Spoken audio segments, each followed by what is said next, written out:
سیلدنافیل شاید اسمش برات آشنا باشه، شاید هم تا حالا ازش استفاده نکردی، ولی یه چیزی رو خوب بدون، خیلیا بعد از استفاده از این دارو دچار عوارض ناخوشایندی میشن که حتی زندگیشون رو تحت تاثیر قرار میده. از سردردهای شدید گرفته تا افت فشار خون، تپش قلب یا حتی مشکلات بینایی. ولی خبر خوب اینه که میشه این عوارض رو به شدت کاهش داد، البته اگه چند تا نکته کلیدی رو رعایت کنی.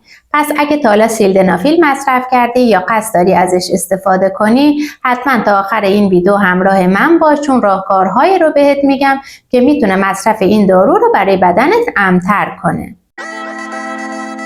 دوستان عزیز، سلام، به کانال ما خوش اومدید. سیلدنافیل در اصل برای درمان مشکلات قلبی طراحی شده بود، ولی وقتی پزشکا دیدن که باعث افزایش جریان خون در یک ناحیه خاصی از بدن میشه، تصمیم گرفتن ازش برای درمان اختلال نعوذ هم استفاده کنن. سیلدنافیل در دوزهای مختلف 25، 50 و 100 میلی گرم وجود داره.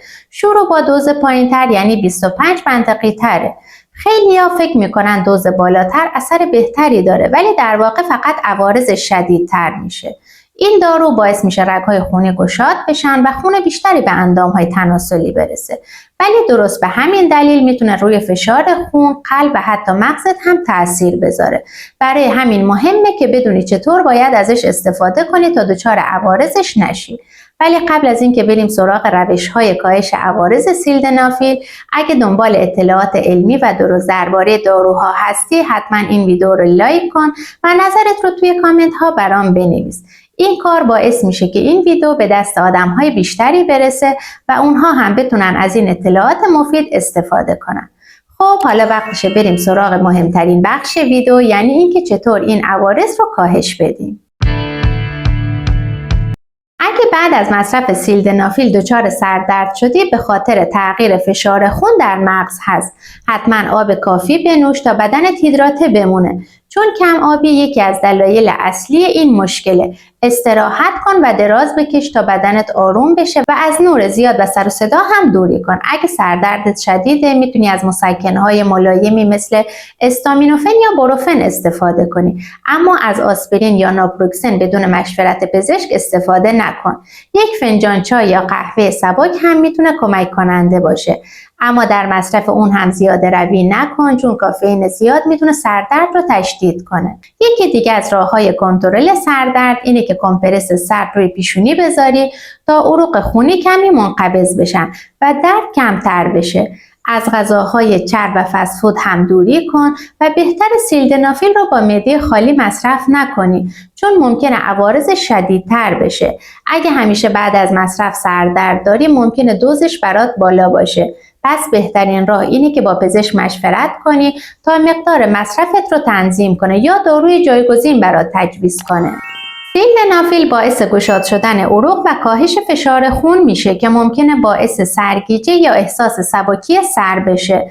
برای پیشگیری و کاهش این مشکل بعد از مصرف دارو ناگهان از جای خودت بلند نشو و اگه سرگیجه داشتی دراز بکش و پاهات رو بالا نگه دار تا جریان خون به مغز برگرده. مصرف داروهای قلبی حاوی نیترات، الکل و سیگار میتونه باعث تشدید افت فشار بشه. مخصوصا شما اگه بیاد سیلدنافیل رو با الکل مصرف کنید، احتمال افت شدید فشار خون وجود داره که میتونه خیلی خطرناک باشه. دوستان عزیز، اگه این مطالب تا اینجا براتون مفید بوده، حتما ویدیو رو لایک کنید و اگه تجربه در رابطه با مصرف قرص سیلدنافیل دارید و دچار عوارض شدید، حتما نظراتتون رو توی کامنت ها با همون به اشتراک بذارید. بعضی از افراد بعد از مصرف سیلدنافیل دچار گرگرفتگی قرمزی صورت و احساس گرما میشن. این موضوع به خاطر افزایش جریان خون در سطح پوست اتفاق میفته.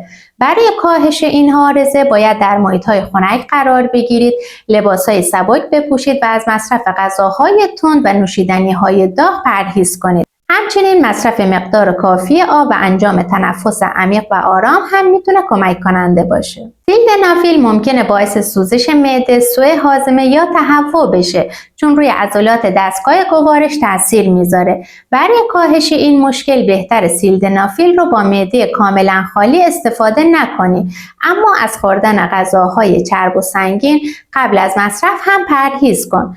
خوردن غذاهای سبکی مثل سبزیجات و میوه‌های کم اسید، نوشیدن آب کافی و پرهیز از مصرف الکل و نوشیدنی‌های گازدار میتونن از بروز این عارضه جلوگیری کنن. برخی افراد بعد از مصرف سیلدنافیل دچار تاری دید، حساسیت به نور یا تغییر در رنگ‌ها مثل دیدن رنگ آبی یا سبز به شکل غیر طبیعی میشن. این مشکل به دلیل تاثیر دارو بر روی عصب بینایی ایجاد میشه. برای کاهش این عارضه از نگاه کردن مستقیم به نورهای شدید خودداری کنید. در محیط‌های کم نور بمونید و استراحت کنید. اگه این مشکل بعد از چند ساعت برطرف نشد یا شدید بود، باید فوراً به اورژانس مراجعه کنید. سیلدنافیل میتونه باعث احتقان و گرفتگی بینی بشه که به خاطر گشاد شدن رگ‌های خونی در مخاط بینی اتفاق میفته. برای کاهش این مشکل میتونید از بخور آب گرم، قطره‌های بینی حاوی سرم نمکی و مصرف آب کافی استفاده کنید.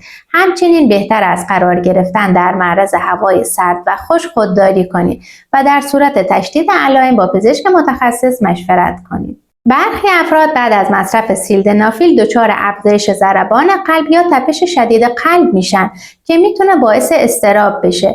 برای کاهش این عارضه بعد از مصرف دارو فعالیت سنگین انجام نده، از مصرف الکل و کافئین هم خودداری کن و چند نفس عمیق بکش. در صورت ادامه دار بودن این مشکل یا احساس درد در قفسه سینه فوراً باید به پزشک مراجعه کنید.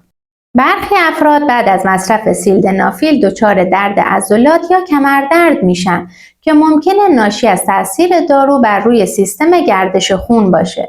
برای کاهش این درد حرکات کشیشی انجام بده و از مسکن‌های ساده مثل استامینوفن استفاده کن. استراحت کافی و ماساژ ناحیه درد هم میتونه به کاهش علائم کمک کنه. برخی افراد بعد از مصرف سیلدنافیل دچار بیخوابی یا خواب ناآرام میشن که ممکنه به دلیل افزایش جریان خون و تاثیر دارو بر روی سیستم عصبی باشه. برای جلوگیری از این مشکل دارو رو در ساعاتی که به خواب نزدیک نباشه باید استفاده کنید. سعی کنید از مصرف الکل و کافئین قبل از خواب هم خودداری کنید. همچنین میتونید چند دقیقه قبل از خواب هم چند تا تنفس عمیق انجام بدید تا بدنتون آرومتر بشه. در موارد نادر سیلدنافیل ممکنه باعث نعوذ طولانی مدت و دردناکی که بیش از 4 ساعت طول میکشه بشه که یک وضعیت پزشکی اضطراری به حساب میاد. اگه بعد از مصرف سیلدنافیل دچار نعوذ طولانی مدت و دردناک شدید، سریعاً باید به اورژانس مراجعه بکنید چون این وضعیت میتونه به بافت‌های آلت تناسلی آسیب بزنه. نوشیدن آب کافی، راه رفتن آرام و استفاده از کمپرس سرد روی کشاله ران هم میتونه کمی کمک کننده باشه، اما در صورت ادامه دار بودن مراجعه به پزشک ضروریه. زمان مصرف دارو رو درست انتخاب کن. بهترین زمان مصرف سیلدنافیل 30 تا 60 دقیقه قبل از نیاز به اثرگذاریشه. اما حواست باشه اگه با معده خالی اونو بخوری اثری زودتر ظاهر میشه ولی ممکنه باعث سوزش معده بشه. اگه با غذای سنگین بخوری دیرتر اثر میکنه و تاثیرش کمتر میشه. بنابراین بهترین راه یک میان وعده سبک و کمچرب مثل مرغ گریل شده یا میوه‌های آبدار و سبزیجات قبل از مصرف دارو هست. سیلدنافیل باعث کاهش آب بدن میشه که همین قضیه میتونه باعث ایجاد سردرد و سرگیجه بشه. پس حداقل 2 لیوان آب بعد از مصرف اون بخور تا این مشکل کمتر بشه. دوز مناسب رو رعایت کن. بعد بسته به نیازت اونو کم یا زیاد کن. بعد از مصرف دارو استراحت کن. فعالیت سنگین انجام نده. بعضی از مکمل‌های طبیعی مثل ال-آرژینین، جنسین و امگا 3 میتونن به بهبود عملکرد بدن و کاهش عوارض سیلدنافیل کمک کنن. اما باز هم قبل از مصرفشون حتما با یک پزشک مشورت کنید. خب تو این ویدیو یاد گرفتیم سیلدنافیل چطور میتونه روی بدن اثر بذاره، چرا عوارض ایجاد میکنه و چطور میشه این عوارض رو کاهش داد. حالا نوبت توه. اگه این اطلاعات برات مفید بود حتما ویدیو رو لایک کن و توی کامنت ها برام بنویس کدوم یک از این روش ها برات جالب تر بود. یا اگه تجربه در این مورد داری حتما با بقیه به اشتراک بذار. و اگه دوست داری درباره داروهای دیگه هم بدونی توی کامنت ها اسمشون رو برام بنویس که توی ویدیوهای بعدی به اون بپردازم. ممنون که تا اینجا با ما همراه بودید. مراقب سلامتیتون باشید. تا ویدیو بعدی، خدا نگهدار.